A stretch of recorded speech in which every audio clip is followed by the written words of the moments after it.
I Hate Politics is a podcast about a human activity we love to hate. I am Sunil Dasgupta. This is the 100th episode of the show. We started a few weeks after January 6th, 2021, in the shadow of the right-wing insurrection at the U.S. Capitol, which shook the very foundations of American democracy, getting closer than even Jubal Early's similarly ragtag army in July 1864.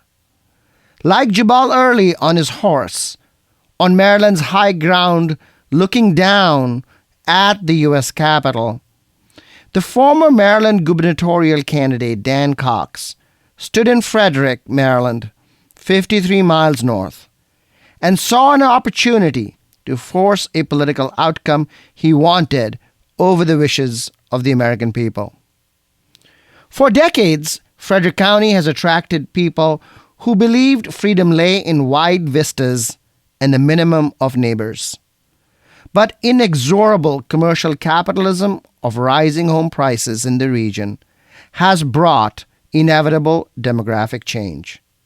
The county has elected Democrats for almost a decade while remaining stubbornly purple politically. In 2022, the right wing of the Republican Party presented their case out of Frederick with Dan Cox running for governor and Michael Huff running for county executive. Cox was resoundingly defeated by Wes Moore.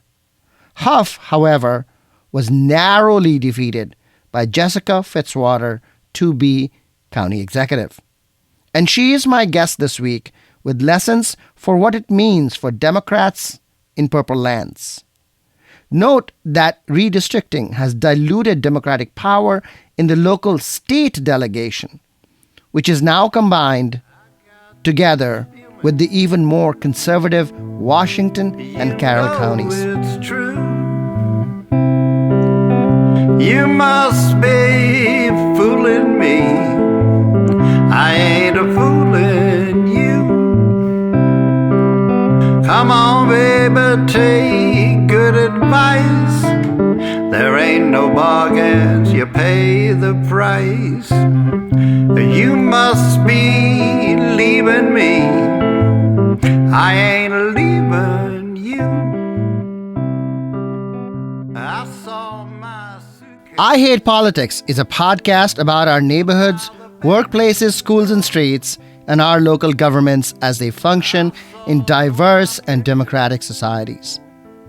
In a challenge to democratic theory, we know more about the White House than we know about Congress. We know more about Congress than we know about our state houses.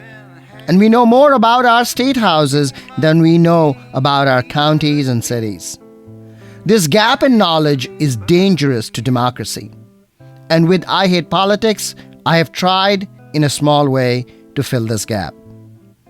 Most podcasts don't last 100 episodes, let alone 100 consecutive weeks of new episodes.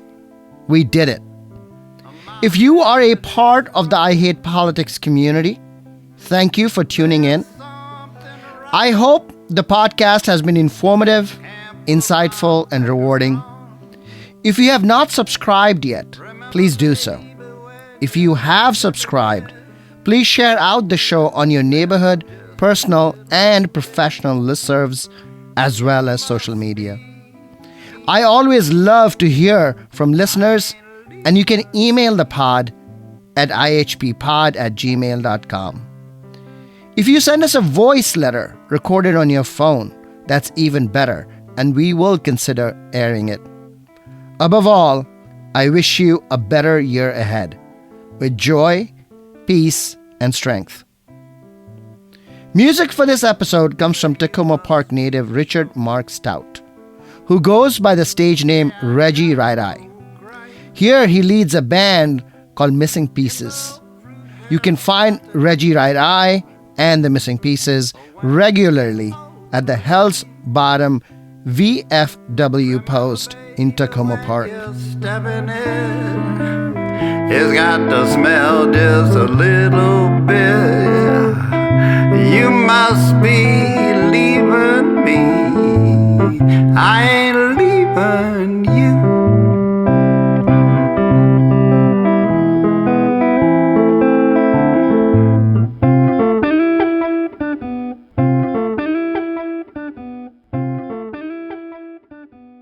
You're listening to I Hate Politics. I'm Sunil Dasgupta. In the news this week, insurance copay for insulin went down to $30 a month for many Marylanders who have private insurance. Those covered by Medicare Part D will also see insulin copay reduced to $35 a month. The rising cost of insulin has been a big issue across the country, costing between $300 and $1,000 a month for many that use it. The new state law is really life-altering for those it will cover. Happy New Year. The Montgomery County Democratic Party is recommending Bernice Miracle North to fill the vacancy in Legislative District 14 left by Eric Ludke, who has now gone to work for the new Westmore administration. Miracle North had run unsuccessfully for the Montgomery County State's Attorney's position in the 2022 Democratic primary and has served as a co-chair for the county's Police Reform Task Force and as an assistant state's attorney in Anne Arundel County in Maryland. If you want to know more about Miracle North, in her own words, she was on the podcast when running for state's attorney. Episode 55, released February 25th, 2022. The Montgomery County Democratic Party's role in recommending candidates, as with other Democratic and Republican Central Committees, has been criticized as not being democratic. And critics have asked for special elections, which would need a change in state law. The county Democrats have made 3 appointments over the last 15 months. One in District 15, where they appointed their own chair, Linda Foley.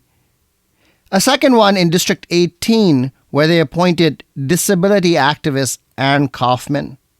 And now in District 14, they have appointed Miracle North. County Central Committee member Liza Smith mounted a very open campaign to disallow committee members from seeking vacancy appointments, which the Central Committee will now consider. If you are interested in the dynamics of the problem, check out episode 44 from December 10th, 2021 with Maryland State Delegate David Moon.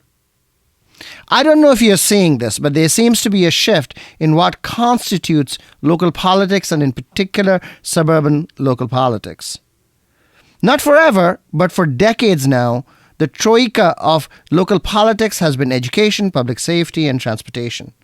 Make sure schools are good, keep crime down, and find ways to ease traffic congestion.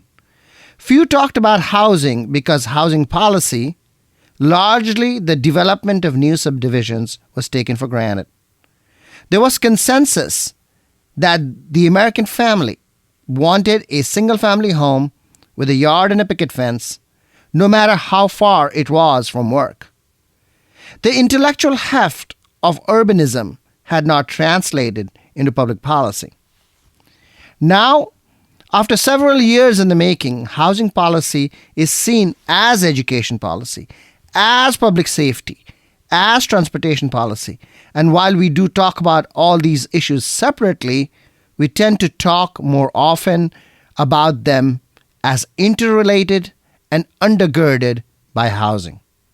There seems to be greater political recognition among Democrats that blue states, in fact, have the least affordable housing. One reason blue states have the least affordable housing is because more people want to live there, raising demand and home prices and worsening the affordability problem. This is not a small issue. Raising the level of supply high enough is going to be impossible without changes to local zoning. The Biden administration has issued policy intended to reward states that preempt single-family local zoning and allow more apartment buildings to be built.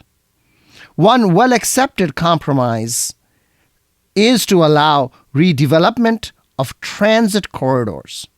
But this is seldom sufficient. While any increase in supply helps, redevelopment has also triggered resistance when it brings dislocation and the loss of the oldest housing stock, which tends to be cheaper. Meanwhile, states and localities are considering a second kind of preemption of the market in the form of rent control and stabilization. Rent control brings with it a separate set of arguments for and against, including the disincentives it creates for developers who might want to build. Somehow, at the beginning of the year, 2023 is looking like a housing policy year. Come and get your beers from me in December 2023 if I am wrong. You're listening to I Hate Politics. I'm Sunil Dasgupta. I'll be back with Jessica Fitzwater, the newly elected county executive in Frederick County in Maryland. Spin around how the cat go. I got a honky-tonk woman lives way downtown. Well, she don't take no lip, but she does mess around. Well, you dance off the side, dance up the middle. Throw up your hands, shout, hey, diddle, diddle. Got a honky-tonk woman lives way downtown. Jessica Fitzwater, welcome to I Hate Politics. Thank you so much. I'm glad to be here, or should I say it's terrible to be here. I am grateful that you took the time to join us. Now, you recently won the position of county executive for Frederick County narrowly. Your opponent had made the case, Michael Huff, had made the case that he didn't want Frederick to become like Montgomery County. How do you think that kind of messaging worked? Including sort of why, it ended up being so closely contested. Frederick County is a very purple county. We are growing in size, and with that growing in diversity in many ways, which I find very exciting. And we do have more registered Democrats than Republicans now, but it is still a very slim margin. So all along, I knew that this was going to be a close race, one, because of the demographics of the county, but also because of just the landscape of this particular election. I had a competitive three-way primary, and my opponent had no primary. My opponent is a sitting senator that had a lot of money in the bank and didn't have to spend any in the primary. And so was in the only race where the only race across the entire state where my opponent was on cable television before the primary and never stopped all the way until the general. And his "Don't let Frederick County become Montgomery County North" mantra is very catchy. I think we as Democrats do recognize that Republicans are good at those soundbite message points sometimes. And so that had some stickiness that obviously did work for some people, because I won by 989 votes when all the ballots were counted. But I also think that for voters who took a minute to really think about what that message said, they found it to be pretty problematic. There's a lot of pretty blatant dog whistle components to that message. And also, it really flew in the face with my opponent's track record in terms of his voting record in Annapolis, as well as who he has taken campaign support from, to try to say that he was the candidate that would not support development was just pretty difficult to believe if you took a moment or two just to dig a little under the surface. Who do you think makes up your coalition? I've been very open about being a teacher. And I think that that's been one of my selling points, both in my two elections as a county council member previously to this, as well as county executive. Families entrust their kids with us every day. And so there is a lot of public trust for teachers. And we also understand how government systems work because we are working in one as an educator. So certainly folks who care about public education and understand that that's one of the best investments that we can make in our future, and how that those investments impact everything else about our quality of life. Who wants to move their families and businesses to Frederick County, how we grow and develop and make sure that we have safe communities, safe roads, enough school capacity, how we're building a highly educated workforce to be able to stay and work in Frederick County. So investing in public education is key to all of that. And that's obviously a strength that I bring, being an educator, and I think something that really brought people to the table. I also have a strong track record of supporting climate change response and resiliency efforts, as well as environmental impacts in Frederick County. So I had a lot of support from a lot of just residents who care about these issues, and also organizations as well. I also have a lot of support from the business community because of that, because I go to the Chamber of Commerce to ask, for their opinion on things when we're working on potential, business tax credit programs or new economic development initiatives. So I think that those some of those factors are really what built a strong coalition around my campaign. And frankly, I'm a hard worker. So, hard work pays off. I spent way more time working on fundraising than I would have liked, but I knew how important it was. I was out knocking on doors. Did you catch up with Michael Huff on fundraising? So not quite, but close. He outraised me and outspent me slightly, but not by a ton. And then there was also a super PAC that and an independent expenditure that formed with some labor organizations that also got involved in my campaign and some other campaigns across the state. And also, we really had a strong, Team Frederick. We, as a team after the primary, everyone really worked well together with our central committee. Congressman David Trone, the coordinated campaign through the state. We really tried to work together. We were always carrying each other's literature, working with the central committee to have some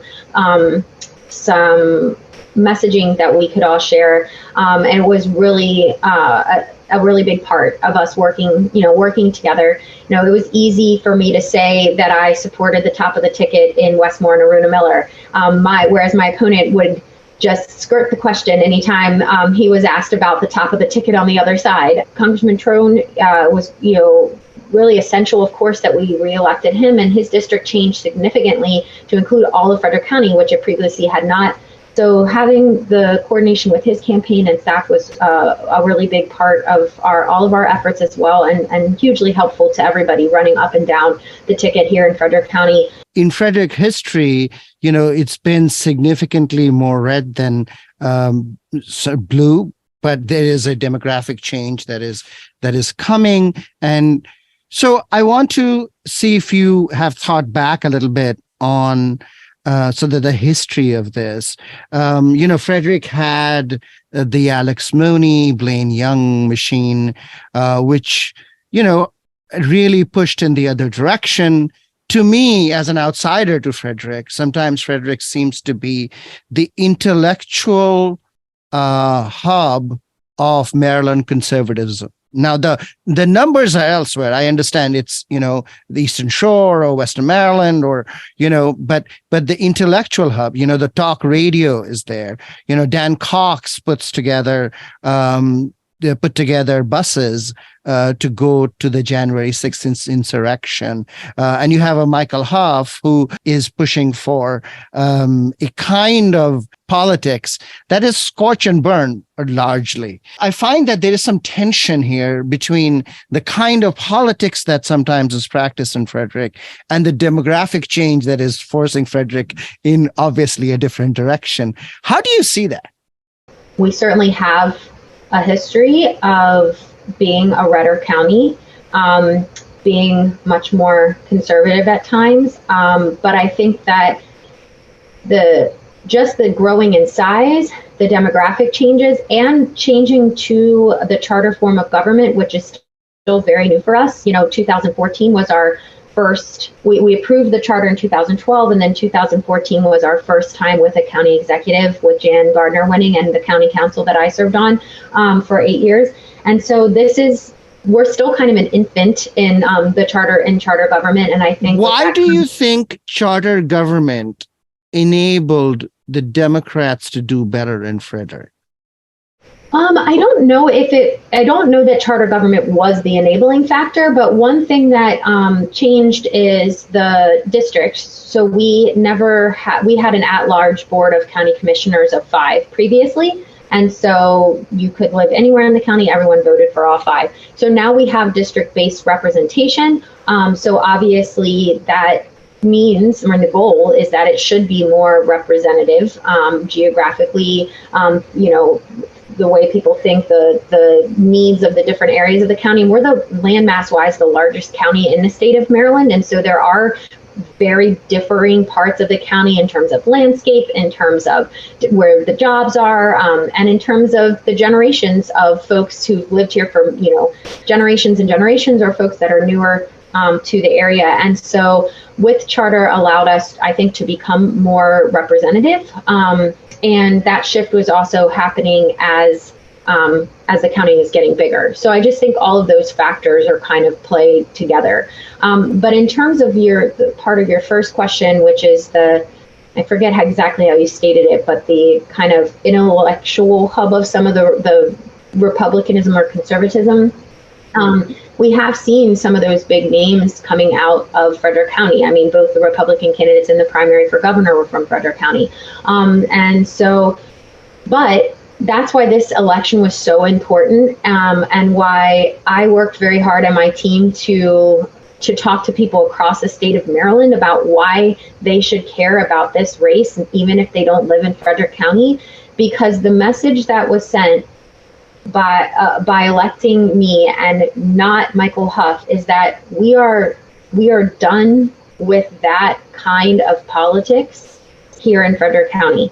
I mean, a similar thing happened in Stuart Pittman's race in Anne Arundel with Jessica Hare. I think that had things gone the other way, I mean, they both would have been looking, what was going to be their next step? Who were they going to be challenging next? Whether it was, Trone or in the congressional District 6 or for governor. So being able to kind of just nix that here in these general elections this year really sends a strong message. And I think it's a message that was also stated by our governor-elect. He said, we're going to win, but we're also going to send a message.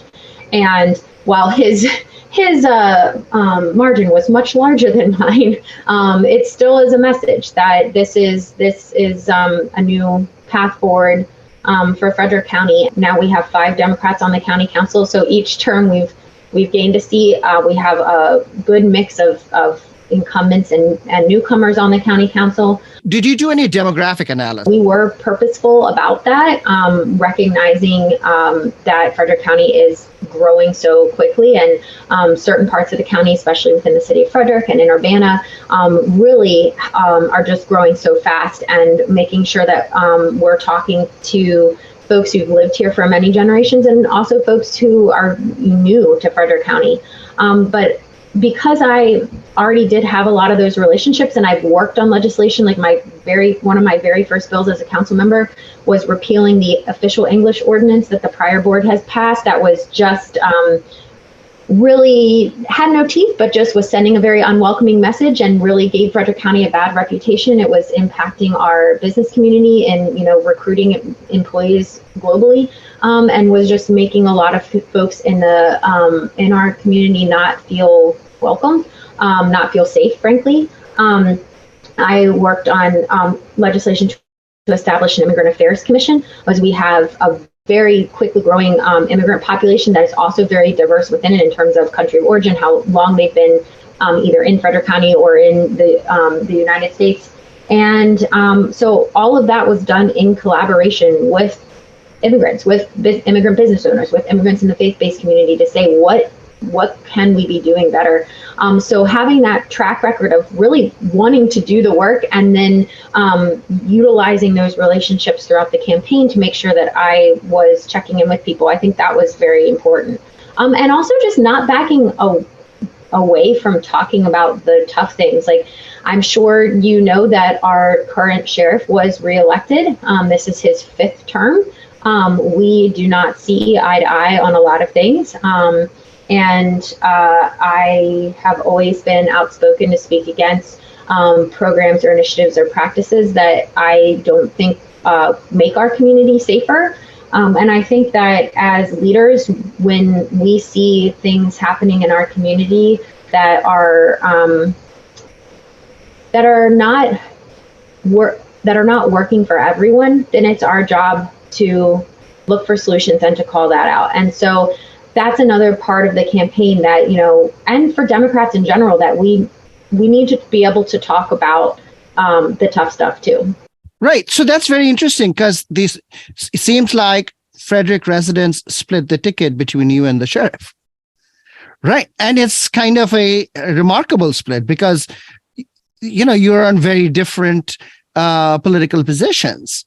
Why do you think that happened? We have a lot of unaffiliated voters in Frederick County. I think that there's a lot of people that are disenfranchised with both parties right now, and so don't want necessarily to vote straight ticket. And so people look for opportunities for checks and balances. Mason Carter won. Frederick near Smithsburg, where you grew up. That seems to be significantly more red. And the parts that we were talking about earlier, Urbana, the city of, they are obviously a lot of folks moving out of Montgomery County and perhaps even the Washington, D.C. General area. How is that divide playing out in county politics? So the District 5 then is almost land-wise, mass-wise, almost the top half of the county. It's very large because it is more rural. So, the population is more spread out. And that district is heavily Republican. Mason Carter beat our incumbent District 5 member, Michael Blue, in the primary.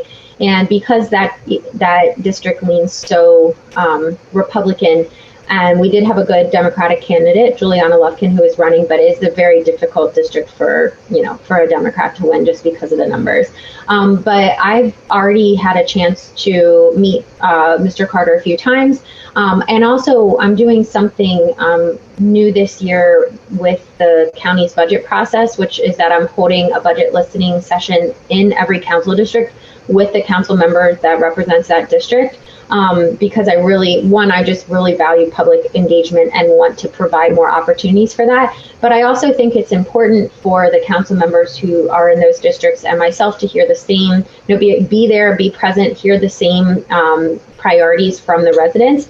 And for me, it is also about building relationships that I want to make sure that parts of the county where I did not get as many votes know, of course, that I really want to hear from them as well, and that I value the perspective of the council members in all these districts.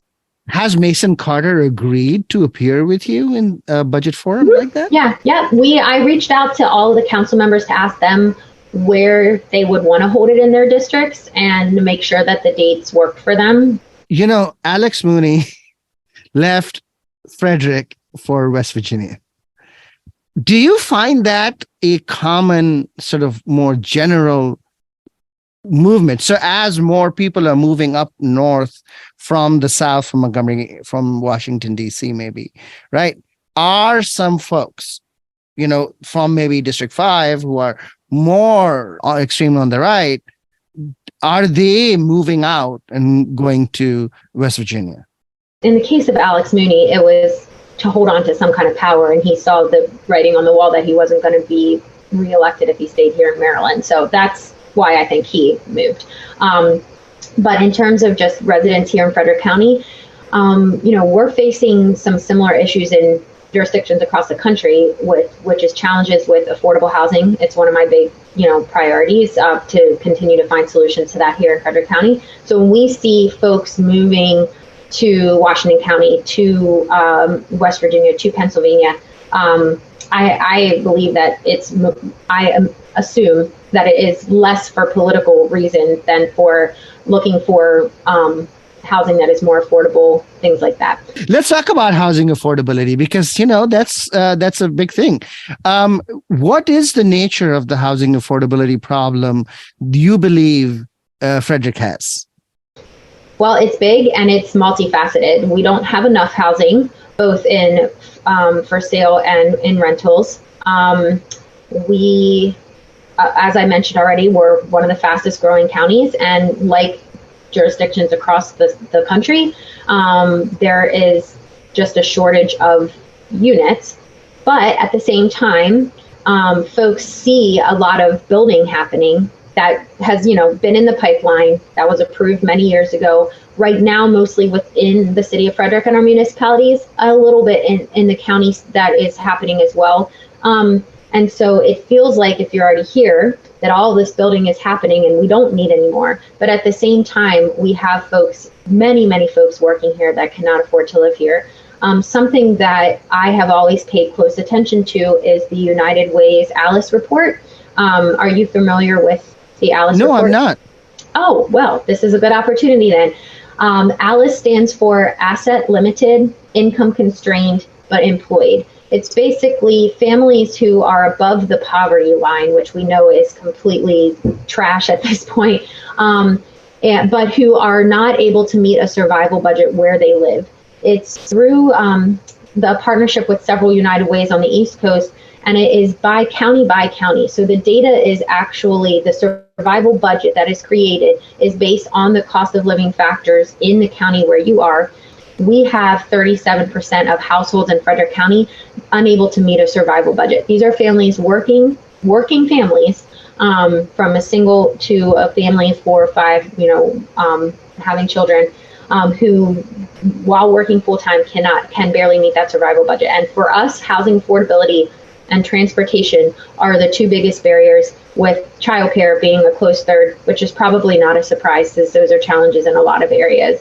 Is there a threshold? For example, in Montgomery County, the county says that number is $85,000. What is that number for Frederick? For a family of 4, this is including childcare, food, healthcare, housing, miscellaneous, which I could look and see exactly what that counts for. Technology, transportation, tax. Technology meaning like, internet access or your phone, because that is basically a necessity, obviously, these days. So for a family of 4, $109,000. And for a single adult, $47,000. That's the survival budget. In terms of how housing and development played out in the campaign, right? You mentioned that there was some feeling among those that are already here that there's now too much development, when in fact there is a shortage of housing. How did you finesse that problem? Well, one thing is to remind people that most of the building that they see now that they might not like was not approved by the current administration, being myself on the county council and the previous county executive. Folks understanding that land use is hyperlocal, so that municipalities make their own land use decisions versus the unincorporated parts of the county. Folks don't really think about that, and it's different from county to county. Howard County has no municipalities, right? Frederick County has many municipalities, some very small, some much larger, like the city of Frederick, which is one of the largest in the state of Maryland. And so how the county's decisions interface with those municipal decisions is a factor to consider. And also, we have had a history of poor development decisions in the county. I mean, one of the main reasons that Jan Gardner ran in 2014, that I ran in 2014 for the county council, is because we had a board that approved rampant residential growth in areas of the county that could not handle it, adding in loopholes like a school mitigation fee where you could just pay, even though you failed our adequate public facilities test for school capacity, just pay this fee, which wasn't big enough, and build anyway. And so we have areas of the county where our schools are severely overcrowded, where there is road congestion, where it doesn't mean that we didn't necessarily need more of those housing units, but we couldn't handle them where they were put. We've had a lot of examples of suburban sprawl, where massive developments are approved, where there's still small country roads, and the phasing of the roads improvements or what was required wasn't enough. And so when people have that, they've seen that in their communities, it puts a bad taste in their mouth. And so it's really easy to then think, well, we've had enough, we don't need any more growth, or we just need to focus on, preserving our ag land and making sure we're protecting our environment and that we're building climate resiliency. But we can actually do both of those things. I mean, smart growth gets, I guess, thrown around all the time, but that's really what it is. Being intentional about where you're putting your commercial and your residential development so that you can still preserve the parts of the county that deserve preservation. And we're a very large county, and we have the opportunity to do both of those things. We have a master plan that really embraces that's kind of guiding our work. And so that's what I'm hoping to kind of continue to shepherd through so that we can grow in a way that's sustainable. The politics of this is going to involve some amount, right, of pushback against new housing. And do you fear that coming back and back? And consequently, the idea that we want to nix this kind of politics doesn't then work?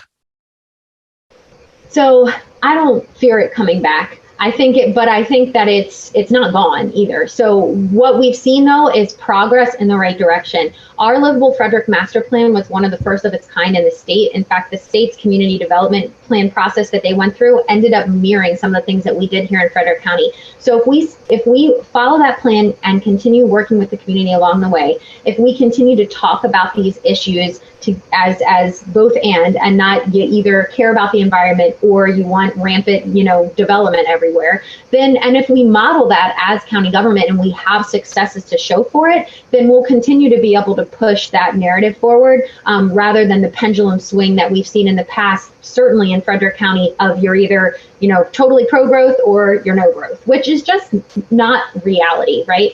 The opportunities coming to Frederick County are way too vast for us to buy into that kind of talk anymore about how the county can continue to grow. So I'm excited about the opportunities that are coming before us. I think it is a part of the reason that a lot of folks voted for me. I think it's why we have the county council that we have right now. There is certainly an understanding that the county is growing. We don't want to see ourselves going backwards like some other counties where businesses are leaving and school enrollment numbers are going down. It's a good thing that the county is thriving the way that it is. And so we need to harness that. We need to be smart about how we grow in the future, embrace the diversity that's coming to the county and the opportunities and the challenges that brings. Jessica Fitzwater, thank you for coming on I Hate Politics. Good luck in your tenure as County Executive of Frederick. Thank you so much. This was really fun. I got the blues the other night. I started drinking and I started a fight. I went home all bloody and bruised. I said, oh baby, I got the blues. She said, oh Reggie, when I'm through with you, you'll really know something about the blues. You're listening to I Hate Politics. I'm Sunil Dasgupta. What lessons can we draw from my conversation with Jessica Fitzwater, the newly elected county executive of Frederick, Maryland? Like many other purple parts of the country, Frederick County in Maryland is living through political conflict between demographic change and conservative values. In Frederick, it seems demography prevailed in 2022. Backed in part by a strong statewide Democratic machinery, supported amply by the millions spent by Democratic billionaire Congressman David Trone, whose 6th congressional district includes all of Frederick. Frederick also elected 5 Democrats to a 7-member county council. Through much of 2022, however, it did seem like Frederick's conservative political movement was only getting bigger. The local State House delegate, Dan Cox, who organized buses to take rebels to the U.S. Capitol on January 6, 2021, won a surprising victory to be the Republican nominee to be governor in the primary. Fitzwater's Republican opponent was Michael Huff, heir to the Alex Mooney extreme conservatism in the district. Mooney used to be a Maryland state senator before moving to West Virginia, where he won a seat in the Congress. Huff not only replaced Mooney in the state Senate, but also worked as chief of staff in Mooney's congressional office. Huff outraised Fitzwater as well. As it turned out, Cox flamed out in the general election, but Huff came very close. And Frederick voters also split the vote between Fitzwater and Sheriff Jenkins, whose anti-immigrant views makes Frederick one of the only 3 counties in all of Maryland where the police actively cooperate on immigration questions with federal immigration authorities. Fitzwater says that her victory alongside Wes Moore's and David Trone's are a message that the Mooney-Cox-Huff conservative politics are ending in her county. The lesson from Florida and Texas and Arizona is that demography alone is not king. Is there a chance that Huff might follow Mooney out of Maryland now? Will Dan Cox move on to a different political project? Fitzwater is not taking chances. Presented with several questions about the political fault line, she repeatedly and successfully pivoted away to universalist themes like education and housing and emphasized bipartisan cooperation. We should expect a narrowly elected county executive to do this. But not only is politics uncertain, carrying the opposition is never cost-free. Progressive Democrats have argued that it is better to use majorities, like Republicans do themselves, push through big policy changes when the party has a chance. Fitzwater and the 5 Democratic County Council members in Frederick have a chance to do this as well. I want to thank Frederick-based conservative commentator and never-Trumper Walter Olson for taking the time to give me a magisterial overview of Frederick politics. I will be returning to drink from that well. That's all for this episode. You've been listening to I Hate Politics. I am Sunil Dasgupta. Music for this episode comes from Takoma Park native Richard Mark Stout, who goes by the stage name Reggie Right-Eye. Here he leads a band called Missing Pieces. You can find Reggie Right-Eye and the Missing Pieces regularly at the Hell's Bottom VFW post in Takoma Park. If you want to share your music on the show or know someone else who might want to, please sign up for updates at our brand new website, ihppod.org, where you can also sign up to get the podcast sent directly to you. I hope you will subscribe and share the show as we bring you stories about politics close to you and to your home. Happy New Year. Almost got killed trying to cross the street. Now this woman on the phone just stepped on both my feet. She didn't raise her head or even say a thing. Now I can't wait to see what this day will bring. I wish I was back in quarantine.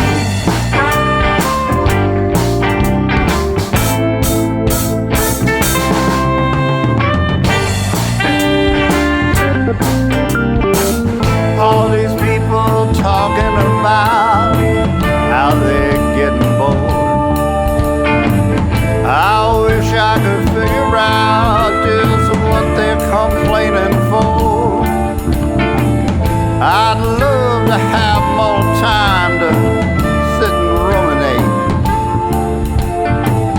Nowhere that you can go, so you can't be late. Oh, I wish I was back in quarantine.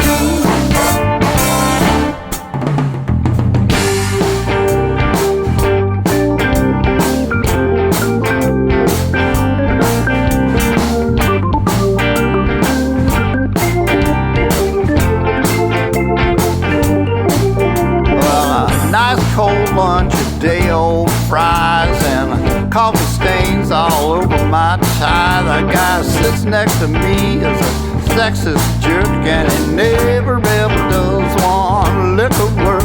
I wish I was back in quarantine.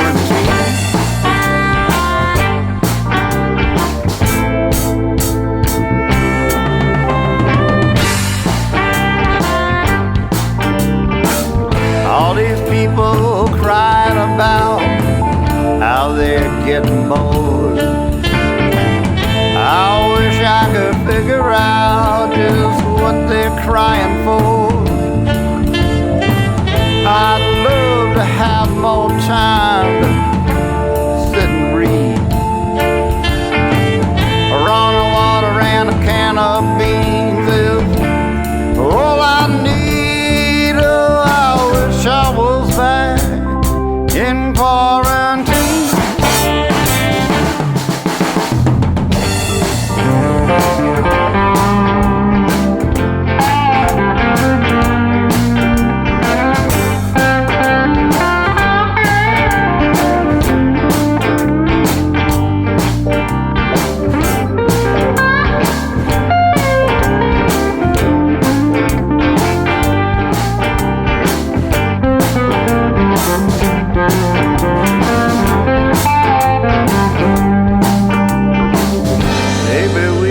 Take some time to reconnect with the human race. You don't need Snapchat, you can look me in the face. 2 human arms and a warm embrace might be the perfect way to shelter in place.